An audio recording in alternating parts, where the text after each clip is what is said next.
Nuestro invitado de hoy es doctor en economía, graduado en la Universidad de París. Ha trabajado durante 25 años en el Banco Mundial y en el Banco Interamericano de Desarrollo, es decir, tiene una amplia experiencia. Es articulista de El Nacional, entre otros periódicos importantes, y acaba de escribir su más reciente columna. Habla de cómo entender lo que está haciendo Trump a Maduro, así textual. Y es por eso que lo invito, para que nos diga cómo entender lo que está haciendo Trump a Maduro. Bienvenido. Rafael Gracias, de Napoleón. la Cruz, que además es representante de María Corina Machado y Edmundo González en los Estados Unidos. Muchas gracias, Napoleón. De verdad, encantado de estar aquí contigo y con tu audiencia. Gracias, gracias. Te escuchamos. Bueno, Tienes la palabra básicamente, completa porque queremos escucharte. Ajá. de acuerdo. Básicamente lo que estoy planteando en este artículo es que Trump, el presidente Trump, no es lo que algunos piensan, que es simplemente un hombre táctico, un hombre que lo que le gusta es hacer deals, acuerdos, ¿verdad? Que puede cambiar en cualquier momento, etcétera, etcétera. Y para el caso de Venezuela en particular, esta visión de un hombre pragmático, de un hombre que no tiene principios prácticamente, era muy útil para el régimen, para decir, bueno, con la llegada del presidente Trump, nosotros vamos a poder establecer una relación con los Estados Unidos muy buena. Aquí ya tenemos a las empresas petroleras americanas trabajando, de modo tal que todo esto va a funcionar muy bien y vamos a normalizar al régimen, ¿verdad? Lo que está haciendo Trump va mucho más allá de Venezuela, naturalmente, y tiene que ver con una recomposición completa de lo que está pasando, digamos, de las relaciones tanto económicas como geopolíticas de los Estados Unidos. Voy a echar para atrás un momento Ujú. para irme a la época de Kissinger y Nixon, cuando ellos decidieron abrir la economía mundial y las relaciones políticas con China. La razón política de esta iniciativa era romper la alianza que había entre la Unión Soviética por un lado y China por el otro. Es una alianza muy peligrosa para los efectos del mundo occidental, de la democracia, etcétera. Entonces, ahí había una intención. Pero a cambio, digamos, de romper esa alianza, que sucedió efectivamente, lo que ofrecieron a China fue nuevamente entrar en el mercado internacional y empezar a industrializarse. En aquella época ellos consiguieron una situación muy favorable porque te acordarás de la persona que estaba al frente del Partido Comunista de China y del gobierno de China era Deng Xiaoping, que había sido un opositor de Mao en realidad y había propuesto muy tempranamente la transformación de la economía china en una economía realmente de mercado, una economía capitalista, sin el cambio político que hubiera acompañado a una transformación de estas características en la economía. Ese era el otro objetivo que tenía sobre todo Kissinger, que él además lo explicó mucho a lo largo de su vida, y era que la transformación económica, de liberalización económica que iba a tener China, iba a llevar eventualmente a una liberalización política. Eso no sucedió. Sabemos perfectamente que esos movimientos que hubo movimientos democratizadores en su momento, fracasaron. Y China se convirtió en este híbrido, por un lado, tú sabes, un sistema político autoritario, típicamente soviético, digamos, y por otro lado, una economía capitalista, cosa que no había sucedido anteriormente. Ahora, esto fue una revolución mundial realmente, porque eso generó una industrialización acelerada de China y una desindustrialización importante de los Estados Unidos. Apoyado Este, por el gobierno de los Estados Unidos. correcto. Es decir, Lo que le interesaba era cambiar eso por todo lo que era la tecnología nueva, todo lo que era los es muchachos correcto. estos que triunfaron en el Es mundo correcto. de Internet, de las computadoras, de todas estas cosas, sí. Es correcto. Es decir, lo esencial que pasó en los Estados Unidos es que decayó muchísimo la industria tradicional, digamos así, ese tipo de industrias tradicionales se pasaron a otros países, principalmente a China. y surgió una extraordinaria industria con una acumulación de riqueza extraordinaria, nunca vista anteriormente en los Estados Unidos, que fueron las industrias justamente que tú mencionas, las industrias tecnológicas, las industrias digitales, etcétera. Ahora, en ese gran movimiento económico, donde pues por un lado China se industrializa, por otro lado los Estados Unidos desecha un poco la industria tradicional y aumenta y crecientemente la influencia de las industrias tecnológicas, queda una parte de 25-30% de la población en la cuneta, de la población de los Estados Unidos, que son los blue collars, los obreros, sobre todo obreros blancos, pero también obreros la comunidad afroamericana, obreros latinos, etcétera y tal, que quedan Pueblo azul. desplazados. Ujú. Esta gente se empobrece, ¿verdad? Y empieza un proceso político muy complejo también en los Estados Unidos. La clase obrera americana era típicamente demócrata. Los grandes sindicatos, lo que había pues, en Estados Unidos eran sindicatos básicamente demócratas, etcétera, y esta clase obrera empieza a desplazarse hacia el sector republicano. Hubo varios intentos. Pero ¿por qué razón, si fueron gobiernos republicanos, exactamente lo que hicieron ese cambio? Porque el Partido Demócrata esencialmente se concentró mucho más en las costas, en todo lo que tuvo que ver con toda la agenda de cambio climático, la agenda feminista, la agenda del tema de los derechos de aborto, etcétera. Es decir, temas culturales, básicamente, que estaban muy asociados a las élites intelectuales norteamericanas, realmente de ambas costas, sobre todo las élites universitarias, etcétera, etcétera, y fue abandonando, yo no creo que fue una decisión consciente, simplemente me parece a mí, esto es mi especulación, ellos pensaron que tenían pues a la clase obrera de manera natural, ¿verdad?, en sus filas, y empezaron a abrir una agenda completamente distinta que desfavoreció, digamos, la manera como la clase obrera veía al Partido Demócrata. En el caso de los republicanos pasó lo contrario. Los republicanos empezaron a ver aperturas hacia el sector obrero norteamericano, y particularmente este sector obrero, como digo, menos calificado, que fue desplazado y empobrecido con el cambio económico extraordinario que hubo, que mencioné anteriormente, entre Estados Unidos y China. Esto se concreta de una manera muy clara, aunque hubo, como digo, intentos anteriores, pero se concreta de manera muy clara en el primer gobierno de Trump. Cuando Trump gana las elecciones, lo gana con una buena parte de ese sector obrero norteamericano, blanco, que estaba antes en el Partido Demócrata. Eso continuó y esta segunda vez que gana Trump, gana con ese mismo sector, además de sectores de afroamericanos y con sectores latinos también obreros, también gente con una calificación Sí, que sí, les te permite. entendemos, porque la gente vota en líneas generales en el mundo por el bolsillo.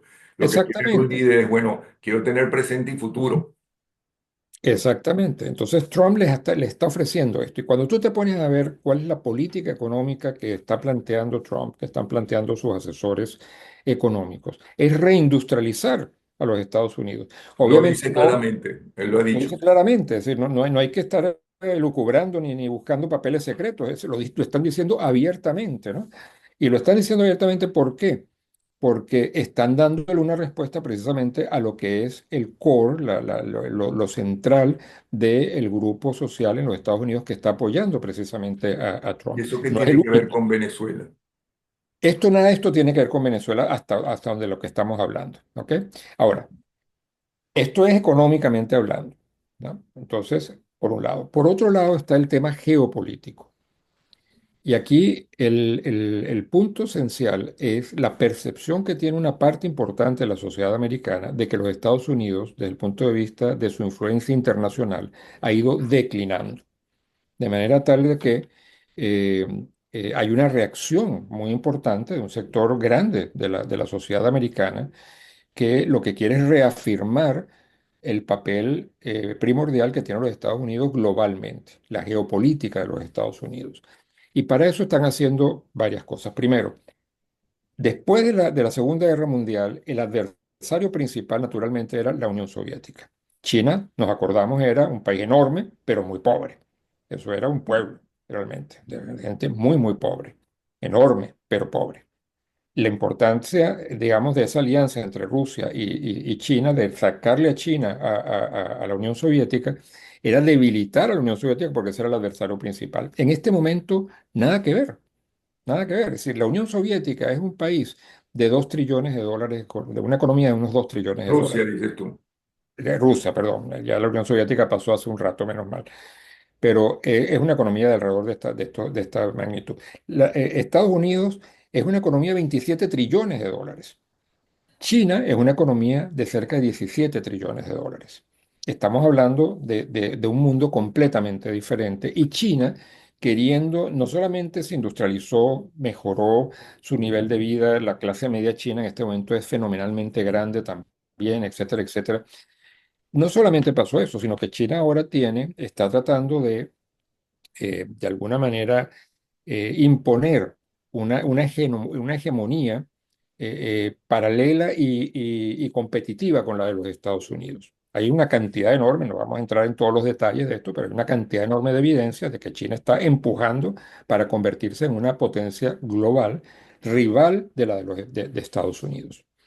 De manera tal que, desde el punto de vista geopolítico, eh, los Estados Unidos ya no ve a Rusia como el gran adversario. Es un problema, por supuesto, porque a ver, los rusos son un problema, son expansionistas, Bueno, tienen Putin es toda un esta, problema. Ujú. es un problema, ninguna duda, pero es un problema menor para los Estados Unidos que China. Esto es lo que explica la presión de los Estados Unidos desde el primer gobierno de Trump, por cierto, pero que esta vez ha sido mucho más clara sobre Europa para que apoye mucho más presupuestariamente y materialmente su propia defensa.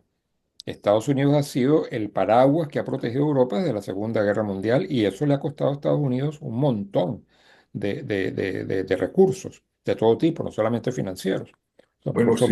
sí, a Rusia quedó debilitada y agotada con el mantener a Cuba. ¿No? Imagínate tú, Estados Unidos manteniendo a toda Europa. Mantener a toda Europa. Entonces, ¿qué es lo que le está diciendo Trump a Europa? Señores, yo no me voy a ir. Es decir, Estados Unidos no se va a salir de Europa, naturalmente, no se va a salir de la amistad atlántica, etcétera, etcétera. Pero ustedes tienen que hacer el esfuerzo para defenderse también. Y por eso es por lo que en el primer gobierno les pidió. Sí, pero por la forma que hablan, los europeos entienden todo lo contrario y sienten que dejó de ser el amigo confiable. Mira, yo creo que para entender a Trump es muy importante leerse un libro de él que es sobre cómo hacer tratos, How to Make a Deal, ¿no? O a un psiquiatra para saber cómo son los narcisistas. No, es que los Eso, narcisistas pueden ser muy eso es buenos o posible. muy malos.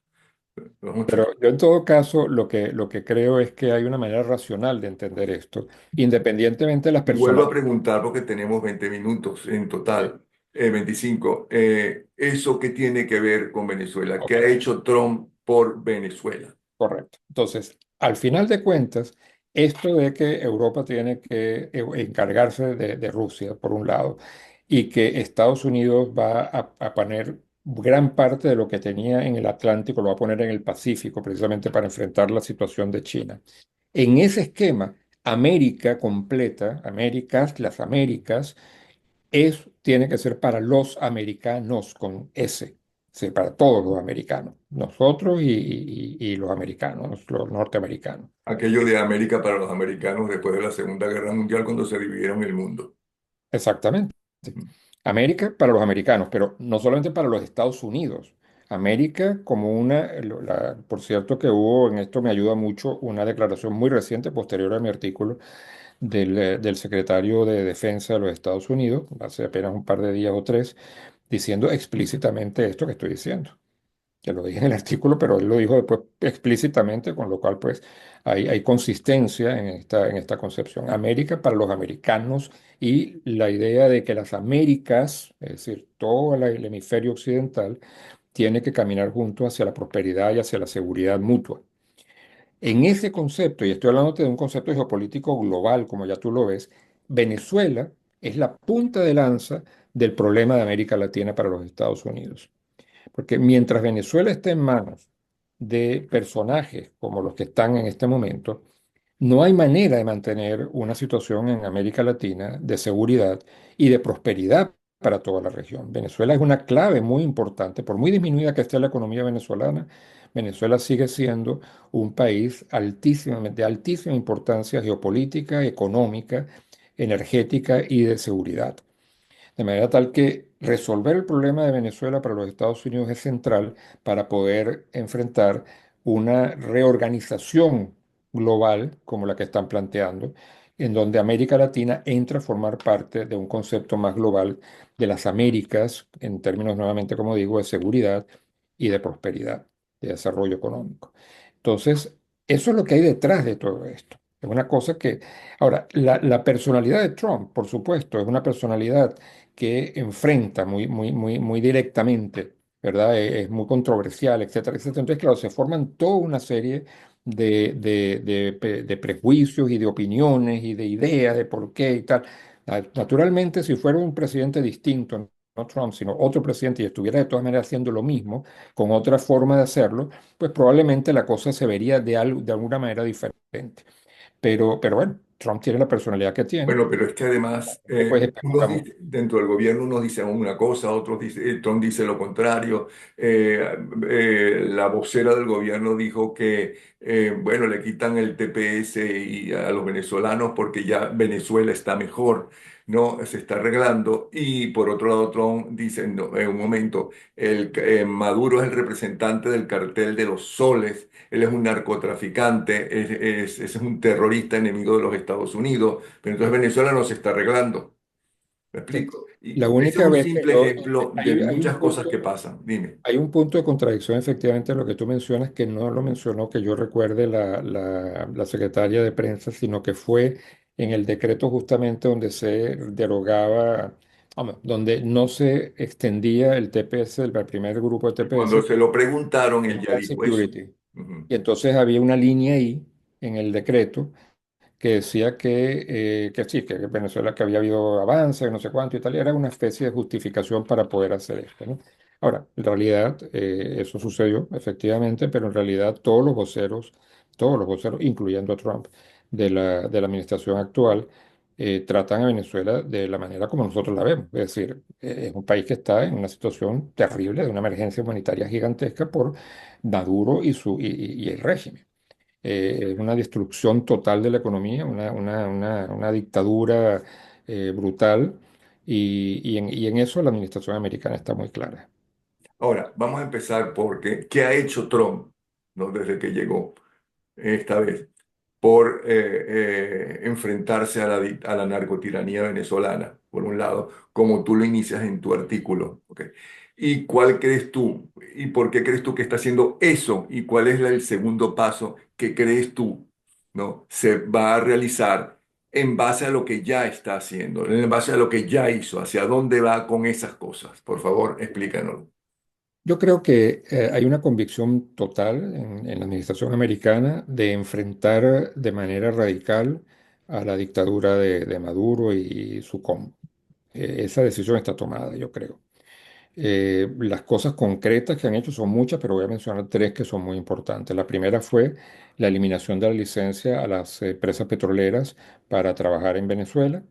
Eso le quita a Maduro y a su combo una importante fuente de recursos. Nosotros calculamos que por petróleo, incluyendo mercado que iba hacia los Estados Unidos, algo a España, y el mercado negro que iba sobre todo a China, eso puede representar alrededor de unos 8.000 millones de dólares al año para el régimen. De manera tal que ahí hay una fuente de recursos muy importante que se le está quitando al régimen.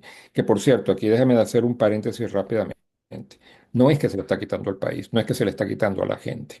Pues la gente, si el petróleo hubiera servido para mejorar la calidad de vida del país, no tendríamos pensiones de 2 bolívares, de $2, perdón, por mes, y no tendríamos salarios promedios entre 15 y $20 al mes.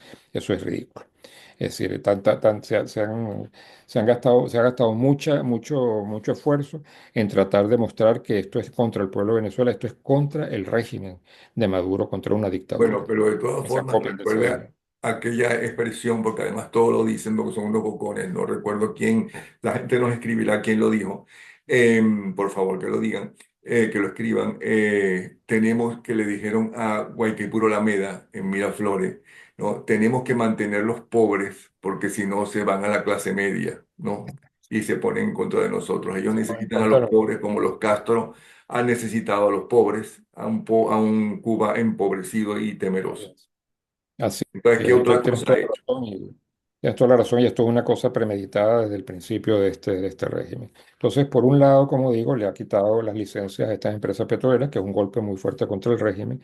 En segundo lugar, le designó a Maduro, lo Pero mencionó como... perdona, ¿por qué es un golpe muy fuerte contra el régimen? Ellos los quieren pobres. Ahora tienen una justificación. No, Los pero es cubanos para... no han inventado lo del bloqueo que no existe. Hubo un bloqueo unos días, ¿no? Cuando a la época de Kennedy, que estaban poniendo los misiles soviéticos en Cuba. ¿Ok? Lo que hubo después es, bueno, si tú comercias con Cuba, no comercies con nosotros, porque Cuba nos debe una millonada de todas las empresas norteamericanas que se robó expropiadas, sí. que fueron expropiadas, bueno, que se robó, Se como le robó, dijo con la expropiación María Corina a Chávez Frías en su cara, expropiación es robo si no se que no se comete le paga. Ajá. de manera adecuada. En el caso de Venezuela, sí es un golpe contra el régimen, pero son 8.000 millones de dólares menos para el régimen. 8.000 millones de dólares menos para el régimen. Es decir, esto lo utilizan ellos para embolsillárselo y lo utilizan para la represión, básicamente. De Ujú. manera tal que esto tiene unas consecuencias extraordinarias. Es decir, el botín que esta gente estaba teniendo se ha reducido, se va a reducir, se está reduciendo en este momento mientras estamos hablando muchísimo, y las peleas internas que va a haber ahí como ya las hay anteriormente, se van a agudizar. Y eso es nuestra teoría del cambio. Nuestra teoría del cambio es lograr presionar lo suficientemente al régimen para que empiecen a haber o fracciones del régimen o el régimen en su conjunto negociando una salida con nosotros como oposición de Venezuela que ganó las elecciones. Esa es la primera Sí, cosa que pero pasó. paralelo a eso, y más importante todavía, es no solamente esto que dijiste de lo de Repsol y demás, sino decir que si a través de terceros compran petróleo venezolano, hay sanciones para ese país. Que Es hasta la ahora segunda no había medida. sucedido eso. Ajá. Claro, esa es la segunda medida porque lo que hizo Trump con la primera medida fue parar el mercado oficial abierto, el que iba a Estados Unidos públicamente y a España también, en mucha menor medida, pero sobre todo a Estados Unidos. La segunda parte del petróleo que se comercializa también en Venezuela va por el mercado negro, ¿verdad? A países como China, sobre todo, que es la que más compra petróleo venezolano. Y ese mercado negro no está sometido al tema de las licencias. Precisamente es mercado negro porque no tienen licencia para trabajar en Venezuela, para exportar, etcétera. Entonces, lo que Trump le está diciendo a China, sobre todo, se lo está diciendo a todo el mundo, incluyendo a España nuevamente, que compra un poquito y tal. Pero le está diciendo sobre todo a China, si tú compras petróleo venezolano, te voy a imponer 25% de tarifa, de aranceles a tus importaciones. Ese punto en particular ahora está superado considerablemente por la guerra tarifaria que hay entre China y los Estados Unidos. Ya van Estados Unidos por 145% y China por 125% a los productos americanos hacia China, ¿no? De manera tal que ahí, digamos, ya esto ha superado considerablemente, como te decía, el tema de Venezuela. Esto es una cosa que va más allá en la geopolítica norteamericana con China. Pero, de todas maneras, queda eso muy claro. Es decir, país que se atreva a comercializar petróleo venezolano, país que le pone 25% de aranceles, que ya es bastante grande, ¿cierto? De 145 y 125 son cifras astronómicas en Para términos... llegar a un acuerdo, porque Eso es para no llegar a pueden un hacer acuerdo, eso. Ajá. exactamente. Es decir, esto es, nuevamente, hay que leerse el libro de Trump. Esto es esto es un juego donde tú pones sobre la mesa una amenaza creíble de destrucción prácticamente de tu adversario, y entonces sobre esa base el adversario está dispuesto a negociar y tú estás dispuesto también a negociar. Que eso es lo que va a venir, me parece a mí, Pues en las eso es lo que próximas está pasando semanas. con Canadá y con México y con, Está pasando con Canadá, con hasta México. Hay con Panamá. 75, Napoleón, hay 75 países que ya han contactado a la administración americana para solicitar negociaciones bilaterales. O sea, Eso es lo que quería Trump del primer momento. nos quedan 8 minutos. Ajá. Y está interesantísimo lo que Bueno, estás y el diciendo. último punto, yo diría, para destacar de lo que ha hecho Trump, ha sido nombrar a Maduro como el jefe del cártel de los soles, que lo está asociando a su vez a el Tren de Aragua. Y el Tren de Aragua está denominado ya como una organización terrorista. De manera tal que estas son tres grandes medidas y vienen otras y hay otras medidas que han tomado colaterales a todo esto. Por ejemplo, te voy a dar una más. Ayer, si no recuerdo mal, ayer o anteayer, el secretario de Energía de los Estados Unidos dijo claramente que los Estados Unidos estaba tomando como una posibilidad, como estaba dentro de sus opciones, confiscar y detener y confiscar barcos iraníes petroleros, que son parte de la flota del mercado negro, precisamente, del mercado negro de Venezuela. Y de otros países, pero de Venezuela especialmente. De manera tal que, digamos, hay una serie de medidas que están, algunas son muy obvias, relativas a Venezuela, como las tres que mencioné, y algunas otras son menos obvias, como los Estados Unidos diciéndole a Irán, tú sigues con esta guachafita y te voy a empezar a quitar barcos, y ven a ver y es decir, eso es una situación donde puede haber un enfrentamiento militar, naturalmente, y los Estados Unidos Una tercera guerra mundial, con mucha gente creo habla que de eso. llegue, no creo que llegue a eso. No creo que llegue a eso, francamente. Yo Bueno, es creo, que es matarse mutuamente, desaparecer todo el mundo. no, claro, exactamente. Es decir, es una guerra, digamos, extrema. Yo lo que creo que Pero yo no puede sé haber, si del gobierno de estos extremistas musulmanes y de Irán y el de Corea del Norte, ¿no? No estén dispuestos a morir exactamente para acabar con los enemigos del mundo que somos los occidentales, no solamente los norteamericanos, todos los occidentales. en el caso de Irán, Napoleón, lo que yo creo que los Estados Unidos está intentando es evitar a toda costa que obtengan un arma nuclear. Pero Eso en el es. primer gobierno de Trump, él eliminó justamente, se salieron de ese acuerdo con los europeos y con Irán, Sí. Porque él con nunca lo que facilitó a Irán a seguir en claro, su investigación para tener la. exactamente, exactamente. Y yo creo que eso viene ahora, viene con más fuerza.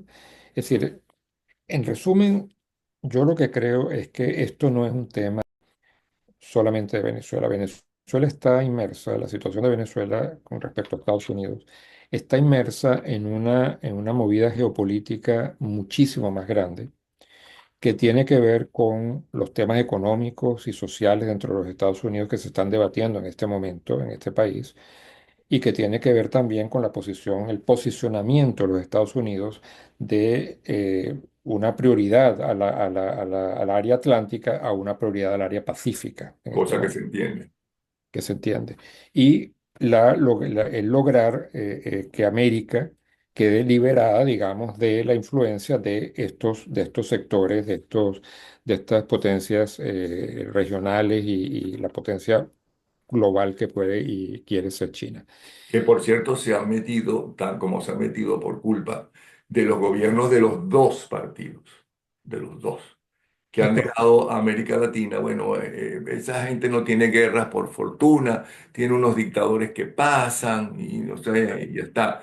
Y no es como Afganistán, no es como la invasión a Ucrania y ese tipo de cosas. O correcto, el enemigo chino realmente económico, o los enemigos de los países árabes, ¿no? Y que tienen el petróleo, que en el fondo juegan para los dos bandos, o el problema de Israel con Palestina. O sea, correcto. esos son más graves, ¿no? Es correcto. Eso yo creo que está ahí.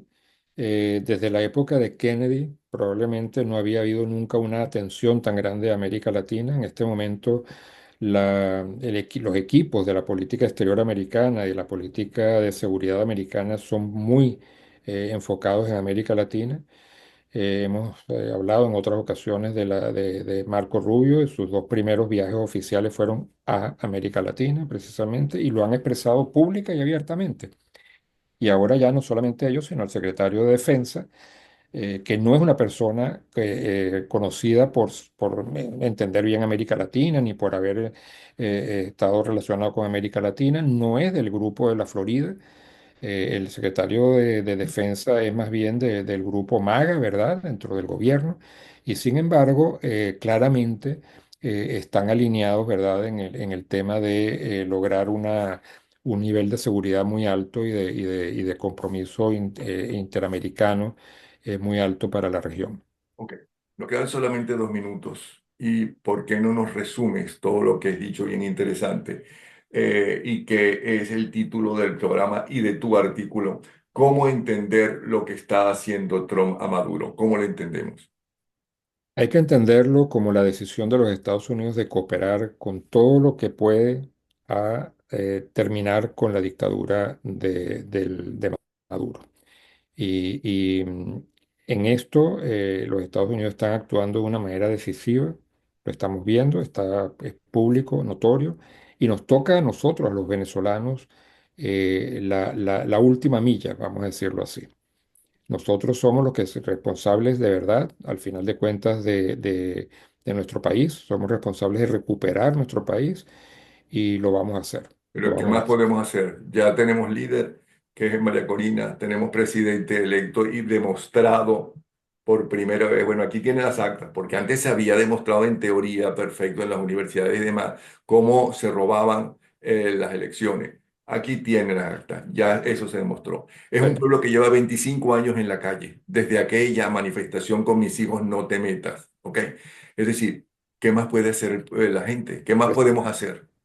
lo que yo creo que va a suceder, esta es mi impresión, es que esta presión que hay y junto con lo que hemos hecho ya, hemos mostrado que la mayor parte, inmensa mayoría del pueblo venezolano está en contra de Maduro y hemos mostrado además la capacidad para tomar control de la situación del gobierno, porque tenemos los mejores especialistas, la mejor gente, los mejores profesionales en la oposición. Eso nos va a permitir con la presión generar una ruptura interna dentro del régimen. Y esa ruptura interna, nosotros lo hemos dicho una y otra vez, Napoleón, María Corina y Edmundo están dispuestos a negociar una salida ordenada, pacífica del régimen y la búsqueda de una transición hacia una democracia real en Venezuela. Vamos a estar disponibles para dar garantías para que salgan pacíficamente y de manera ordenada y es al régimen al que le corresponde entender si esto es una cosa que le conviene o no le conviene en las circunstancias de una presión fantástica que tienen nacionalmente e internacionalmente. Eso es lo que en este momento puedo decirte y yo diría que tenemos una gran oportunidad de que esto suceda. Más que probablemente en los últimos 25, 26 años, que ha sido, como tú lo has dicho, el pueblo venezolano nunca se ha rendido, nunca se ha rendido. Pero este es probablemente el momento donde tenemos las mejores condiciones para que eso suceda, para que salga el régimen y se instaure una vez por todas una democracia real en Venezuela. Eso sin olvidar que salgan o no salgan, tienen que enfrentarse a la justicia. Por un lado, la justicia norteamericana, que varios de ellos están pedidos por la justicia norteamericana y en el Tribunal de los Derechos Humanos también, inclusive la propia justicia venezolana, supongo yo. Porque mucha gente va a decir, ah, o sea que mataron y robaron y entonces van a salir felices. No, no pueden salir felices, pero no les conviene tampoco dejar de no salir. Ese es el gran dilema que ellos tienen en este momento. Entonces, veremos a ver cómo se desarrollan las cosas. Nadie tiene una bola de cristal, ¿verdad?, para predecir de manera exacta el futuro, eso es así. Pero yo con Napoleón, yo como te dije, creo, tengo una convicción muy grande. Este es el mejor momento Sí. para el pueblo venezolano, el peor momento para el régimen. Tenemos que aprovechar esta situación y tratar de salir de esto. Gracias, Rafael de la Cruz, economista y además representante de María Corina Machado y Edmundo González en los Estados Unidos. Un abrazo, ¿sí? Igualmente, Napoleón, muchas gracias. Hasta